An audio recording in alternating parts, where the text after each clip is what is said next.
Bismillahirrahmanirrahim. Assalamualaikum warahmatullahi wabarakatuh. Jumpa lagi bersama saya Ivan di sini. Pada kesempatan kali ini kita akan sama-sama membahas secara singkat terkait tentang cabang ilmu mekanika, terkhusus dalam bagaimana kita mendeskripsikan gerak suatu partikel dalam tinjauan koordinat bola.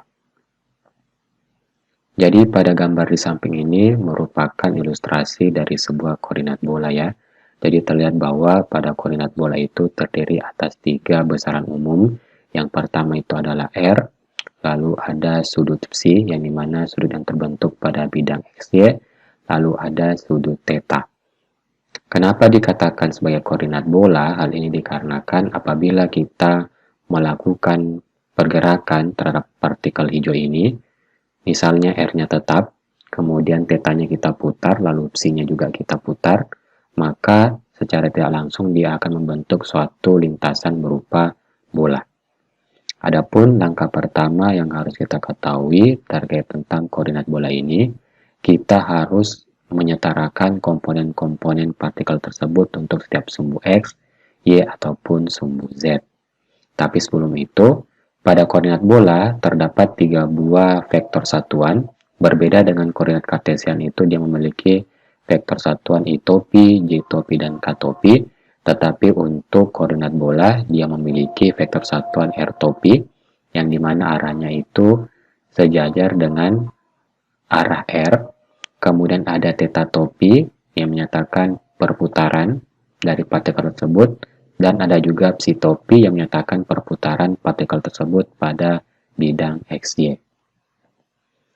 Langkah pertama, kita akan melihat terlebih dahulu pada daerah vertikal ini ya, bidang ini, yang dimana titik hijau ini memiliki jarak sejauh R dari sumbu koordinat O dan membentuk sudut θ terhadap sumbu Z positif.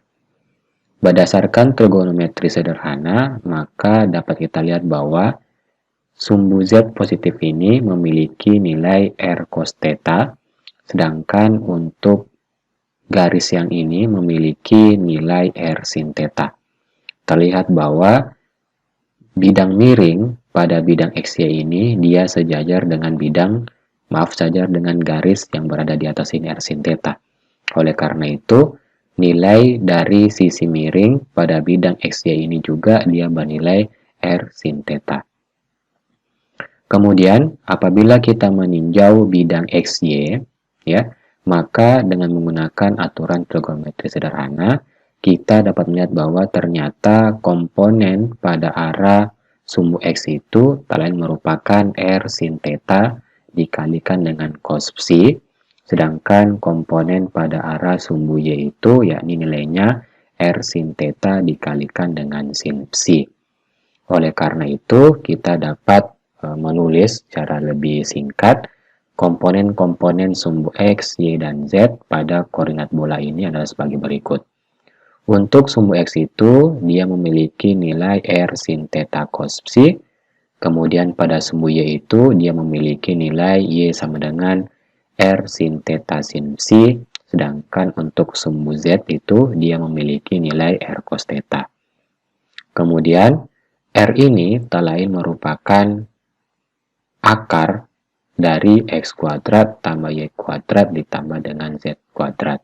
Sedangkan apabila kita ingin mencari berapa besar sudut θ yang dibentuk dalam koordinat bola ini, maka kita bisa mencarinya dengan menggunakan persamaan θ sama dengan arcus tangen dari akar X kuadrat tambah Y kuadrat dibagikan dengan Z.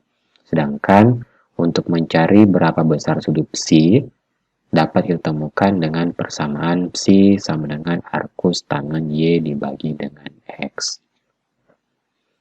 Kemudian, setelah kita menentukan komponen-komponen sumbu X, Y, dan Z sebagai fungsi dari koordinat bola R, θ, dan psi, sekarang kita akan menentukan komponen-komponen pada vektor satuannya, yakni komponen vektor satuan R topi, psi topi, dan θ topi. Kita ketahui bahwa untuk mencari vektor satuan itu dapat kita gunakan persamaan vektornya dibagi dengan besar vektornya. Oke, oleh karena itu untuk vektor satuan R topi, maka dapat dituliskan R topi sama dengan vektor R dibagi dengan besar dari vektor R. Karena kita ketahui bahwa nilai dari vektor R itu adalah XI topi tambah YJ topi tambah ZK topi. Oleh karena itu, vektor ini kita bagi dengan besar dari vektor R, yakni adalah R. Kemudian, telah kita ketahui bahwa nilai komponen dari X, Y, dan Z itu adalah X sama dengan R sin theta cos psi, Y sama dengan R sin theta sin psi, dan Z itu adalah R cos theta. Oleh karena itu, kita substitusi saja nilai X, Y, dan Z ini ke persamaan yang di bawah. Oleh karenanya, kita akan memperoleh persamaan berikut ini. Terlihat bahwa bagian atas dan bagian bawah itu memiliki besaran yang sama, yakni R. Oleh sebab itu, maka kita temukan besar vektor satuan R topi itu adalah sin theta cos psi I ditambah sin theta sin psi J topi ditambah cos theta K topi. Oke, jadi ini merupakan vektor satuan R topi sebagai fungsi dari theta, psi, dan vektor satuan dari koordinat kartesian I topi, J topi, dan K topi.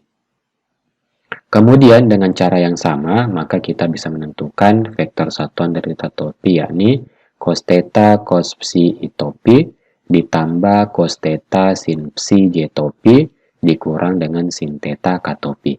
Adapun untuk vektor satuan psi topi, yakni minus sin psi I topi ditambah cos psi J topi. Sekarang kita akan menentukan bagaimana deskripsi dari posisi partikel dalam koordinat bola. Secara umum, posisi partikel dalam koordinat bola itu dapat dituliskan dalam bentuk vektor posisi R sama dengan besar vektor R dan vektor satuan R topinya sebagai fungsi dari besaran sudut theta dan besaran sudut psi. Jadi inilah persamaan vektor posisi dari partikel dalam koordinat bola. Karena kita telah menentukan posisi partikelnya, maka tugas kita selanjutnya itu adalah kita ingin mencari bagaimana deskripsi kecepatan dari partikel tersebut. Telah kita ketahui bahwa untuk menentukan kecepatan, yakni merupakan turunan pertama posisi terhadap waktu.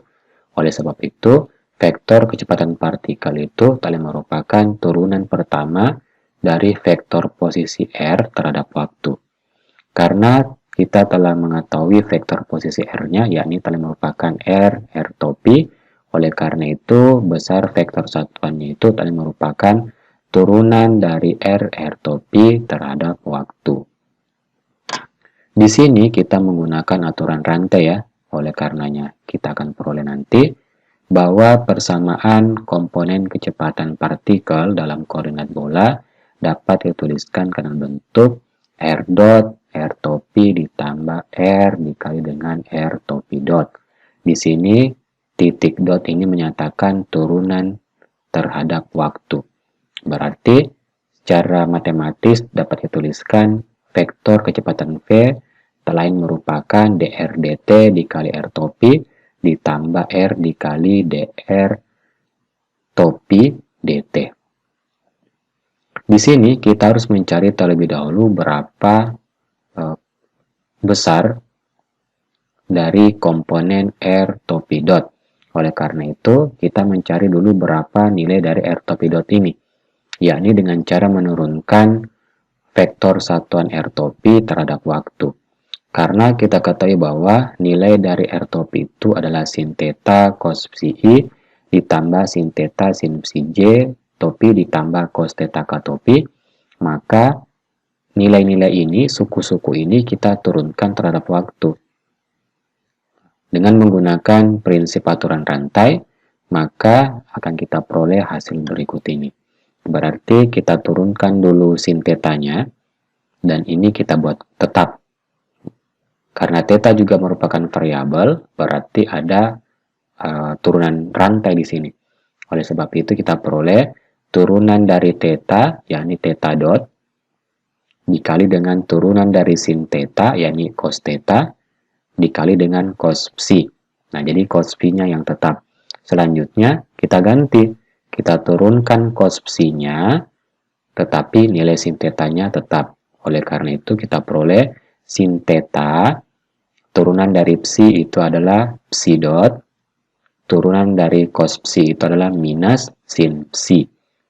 Oke, maka turunan dari komponen vektor satuan isotopi ini adalah theta dot cos theta cos psi dikurang sin theta psi dot sin psi i. Dengan cara yang sama, maka kita akan menemukan komponen-komponen untuk suku dari vektor satuan j-topi dan vektor satuan k-topi adalah sebagai berikut. Kemudian, di sini kita atur ulang. Ternyata kita peroleh theta topi dalam kurung cos theta cos psi i ditambah cos theta sin psi j-topi dikurang sin theta k-topi ditambah psi dot sin theta dikali dalam kurung minus sin psi i topi ditambah cos psi j topi.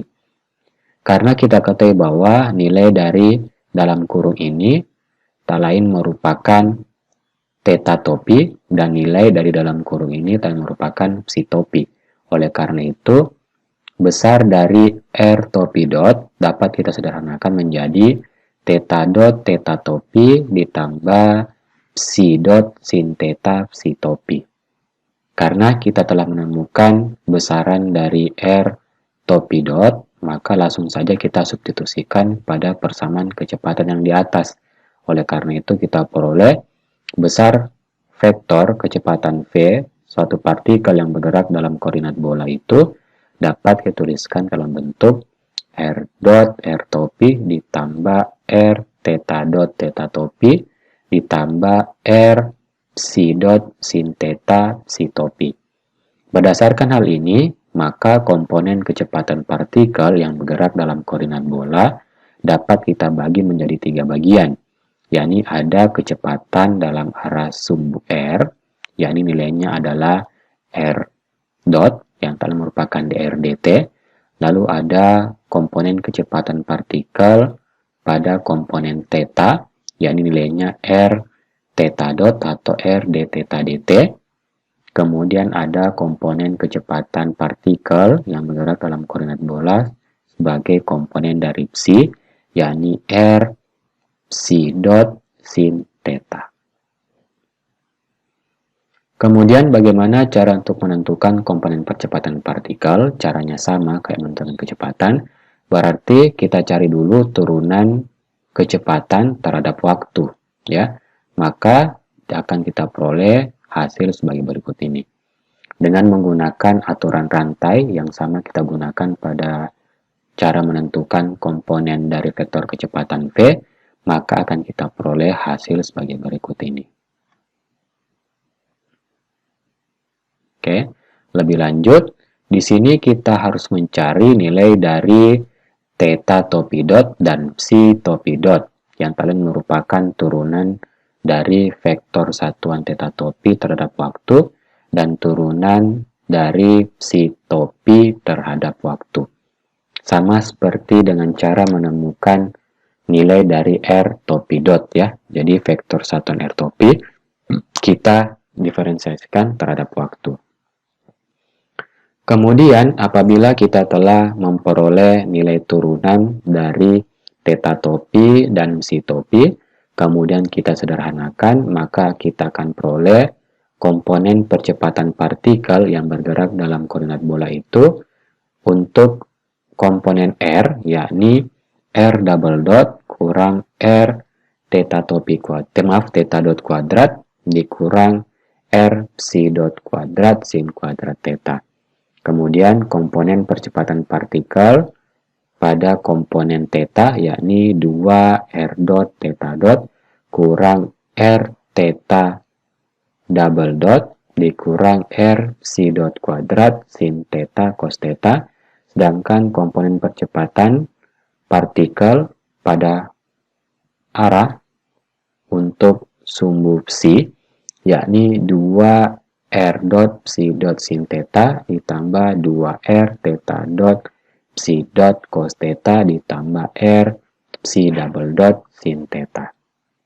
Jadi inilah komponen dari percepatan dari sebuah partikel yang bergerak dalam koordinat bola. Oleh karena itu, kita telah menemukan bagaimana deskripsi dari sebuah partikel yang bergerak dalam koordinat bola, terkhusus pada komponen dari vektor posisi, vektor kecepatan, dan vektor percepatan. Kalau begitu, sekian informasi singkat terkait tentang bagaimana deskripsi dari suatu partikel yang bergerak dalam koordinat bola. Dalam hal ini, kita mencari persamaan dari vektor posisi, vektor kecepatan, dan vektor percepatannya. Kalau begitu, sekian dari saya. Saya mohon maaf apabila ada salah kata. Assalamualaikum warahmatullahi wabarakatuh.